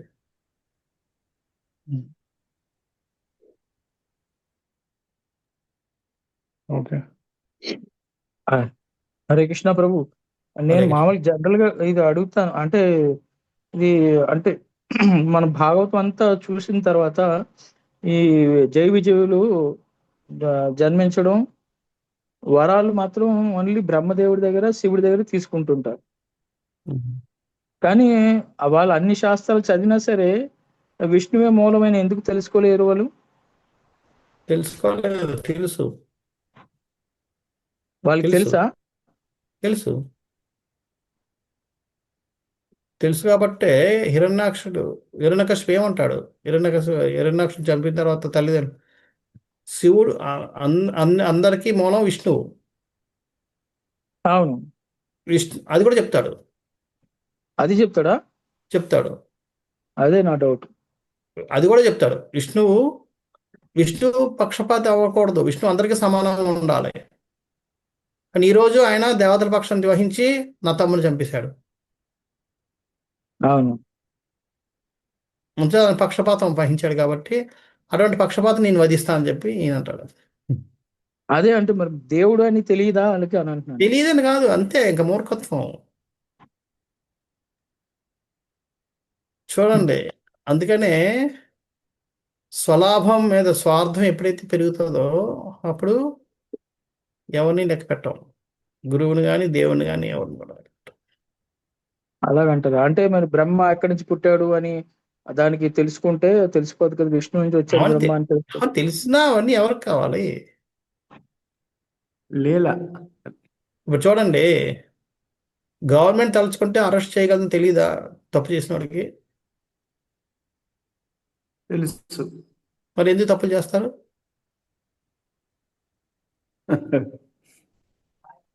లంచాలు ఎందుకు తీసుకుంటారు? వాళ్ళు తెలీదా గవర్నమెంట్ పట్టుకోగలదని? ఎందుకంటే స్వార్థం, మాయలో ఉంటాం. కంట్రోల్ చేసుకోలేక. వాళ్ళు తెలుసు గవర్నమెంట్ తలుచుకుంటే 5 నిమిషాల్లో లోపల పడేస్తామని చెప్పి. అయినా చేస్తాం. సో అదేవిధంగా వీళ్ళకి తెలుసు, కానీ స్వార్థానికి లొంగిపోయి ఏదో చేస్తుంటారు. ఏదో బయటపడిపోతాం, ఏదో మనం బయటకు వచ్చేస్తాం అనుకుంటూ చేస్తాం. ఓకే ప్రభు. ప్రభుజీ, ఇప్పుడు బ్రహ్మని జీవతత్వం అంటాం, జీవుడు. అలాగే శివుడిని దేవుడు అనొచ్చా ప్రభుజీ? దేవుడు కాదు కదా, ఆయన జీవుడే, కానీ బద్ధ జీవుడు కాదు, ముక్త జీవుడు. ముక్త జీవుడు. మన భక్తుడిని భగవంతుడు పంపించాడు. భక్తుడు రావాలనుకోవడం లేదు, భగవంతుడు పంపించాడు కాబట్టి భగవంతుడు ఆయన్ని రక్షిస్తూ ఉంటాడు. ఓకే ప్రభుజీ. హరే కృష్ణ ప్రభుజీ. హరే కృష్ణ. మరి శివలింగ ఆది అంతాలని బ్రహ్మ విష్ణువు తెలుసుకోలేకపోయారనే ఒక కథ ప్రచారంలో ఉంటుంది కదా ప్రభుజీ, అదేంటి? చెప్పారు కదా, కొన్నిసార్లు భగవంతుడు తన యొక్క భక్తుల యొక్క గొప్పతనాన్ని చాటి చెప్పడం కోసం రకరకాలుగా చేస్తారు. బ్రహ్మదేవుడు తెలుసుకోలేడంటే తెలుసుకోలేడు, ఎందుకంటే బ్రహ్మదేవుడు జీవుడు కాబట్టి, ఈయన జీవుడి కంటే ఉన్నత శక్తి కాబట్టి బ్రహ్మదేవుడు శివుని తెలుసుకోలేకపోవడం అనేది సహజం. కానీ విష్ణు తెలుసుకోకపోవడం అన్నది లీల. భక్తుడు కాబట్టి అదొక లీల అంటారు. భక్తుల్ని చూడండి, ఇప్పుడు ధర్మరాజు విషయంలో కృష్ణుడు చెప్పినా సరే ఆయనకి ఎక్కదు, కానీ భీష్ముడు చెప్తే ఎక్కుతుంది.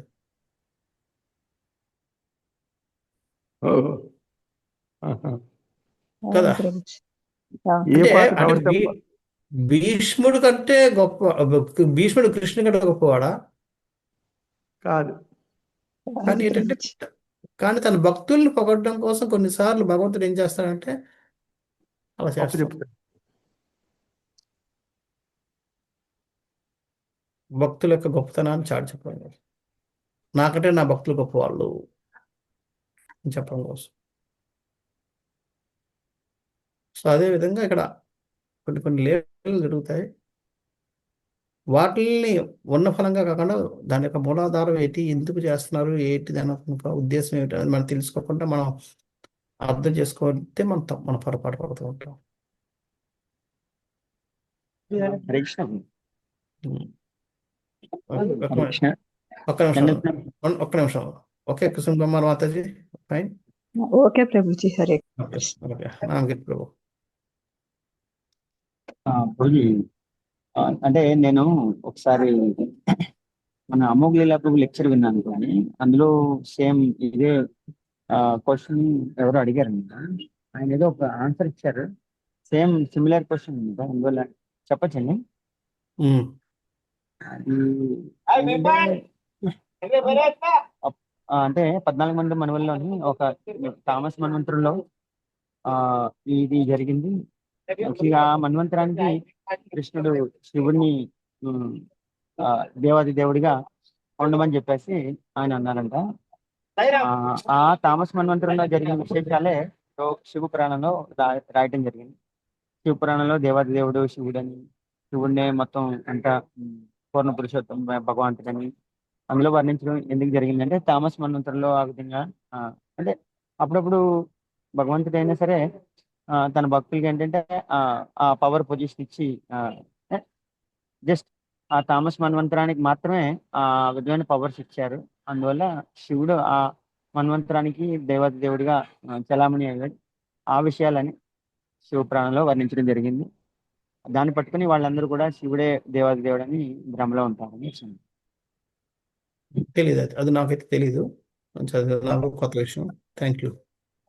లేదు, అది జస్ట్ మన అమోఘ లీలా ప్రభు చెప్పారు. అదే అమోఘ లీలా ప్రభు చెప్పారు అంటున్నారు కాబట్టి నాకు తెలియదు. అది ఇంతవరకు నాకు తెలియదు, అలా జరిగిందని కూడా నాకు తెలియదు. First time. Thank you. అయ్యి ఉండొచ్చు.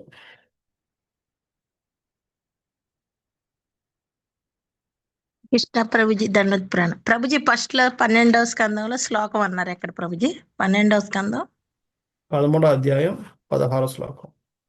Okay Hare Krishna.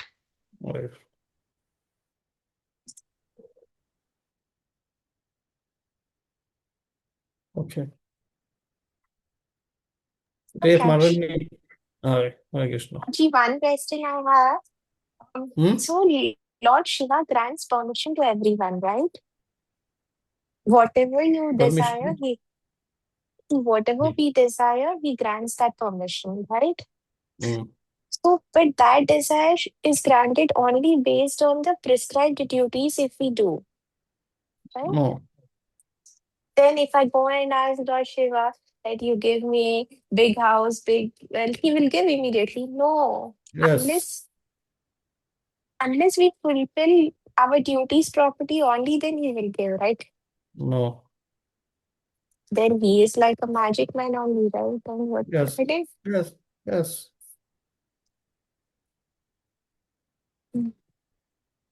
No, Prabhuji, if somebody is in the hospital, so you go and ask, they tell people, go and ask Lord Shiva, he will save him from death.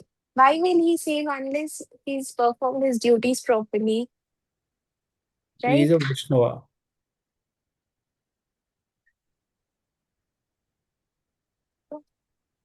No, he's a Vaishnava. But he won't grant for everyone. Then still some people die. You don't argue against the scriptures. No. If you are arguing, then it's against scriptures.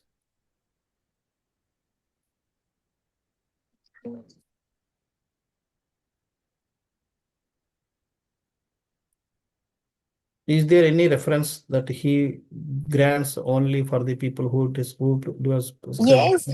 Yesterday only I read in Govardhan, when Krishna lives Govardhan Hill, there Krishna only tells. Krishna gives like that, not Shiva.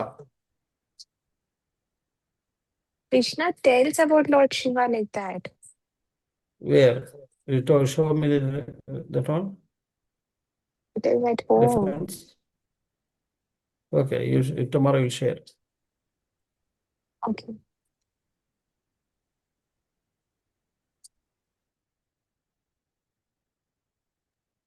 Hare Krishna Prabhu. Okay. ఆ, హరే కృష్ణ ప్రభు, ధన్యవాద ప్రణామం ప్రభుజీ. చెప్పు. ప్రభుజీ, ఈ శివుడు కూడా అవతారాలు తీసుకుంటారా? No. మరి ఆదిశంకరాచార్య గారు వచ్చినప్పుడు అప్పుడు అది అవతారమా కాదా? అది అవతారం కాదు, శక్తావేశం, ఆయన ఆవేశం. అంటే ఇప్పుడు హనుమంతుడు వీళ్ళందరూ హనుమంతుడు మళ్ళీ ఓకే అంశం. హనుమంతుడు ఈజ్ శివుడి యొక్క అంశం. శంకరాచార్యుడు Actually, అసత్యుడు. హనుమంతుడే శివుడే హనుమంతుడు యాక్చువల్గా, అంటే అంశం.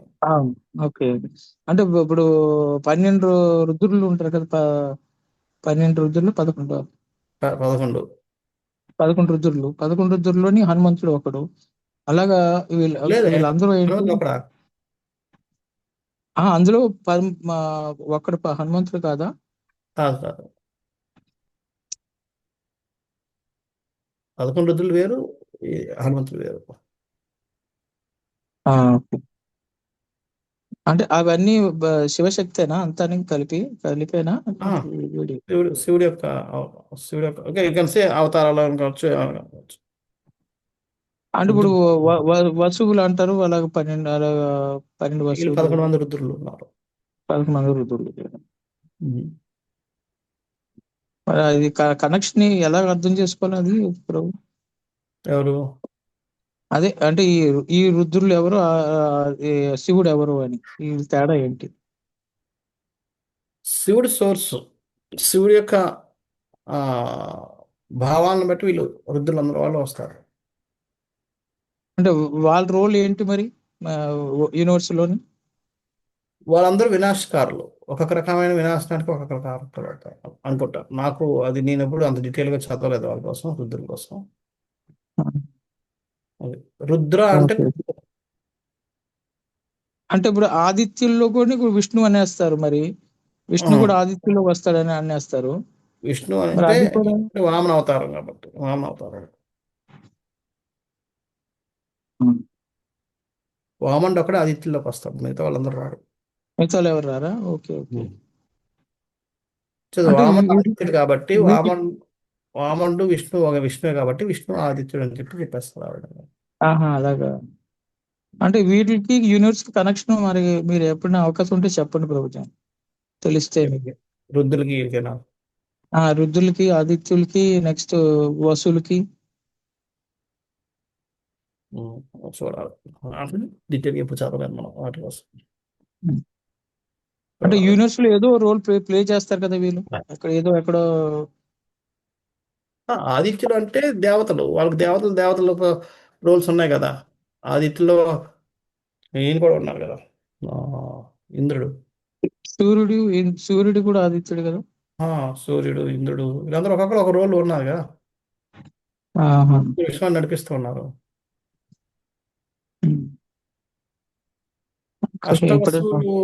అష్టవసువులు అన్నది ఏంటని చూడాలి, వాళ్ళు దిక్పాలకులా ఏంటో చూడాలి. అది వసువులు వస్తువుల్లోని భీష్మ పితామహ ఒకడు కదా, మనకి అదొకటి తెలుసు.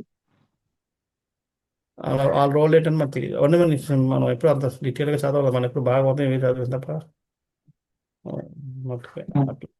చూడాలి. చూస్తాం ఎప్పుడైనా టైం దొరికి చూద్దాం.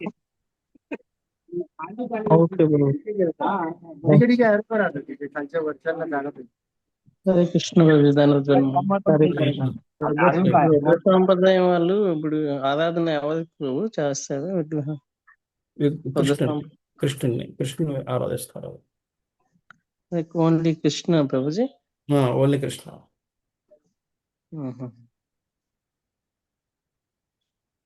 Thank you.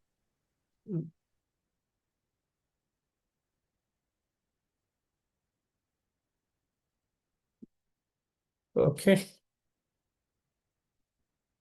రేపు మళ్ళీ మనం చెప్పుకుందాం శివుడి కోసం. ఈరోజు చెప్పినట్టుకన్నిటికీ ఉదాహరణలతోటి వాటితోటి మనం చర్చించేద్దాం. హరే కృష్ణ. ప్రియుల ప్రభుపాదికి జై. వైష్ణవానాం యథా శంభుకి జై. హరే కృష్ణ. కల్పతరుభ్యశ్చ కృపా సింధుభ్యో కృపా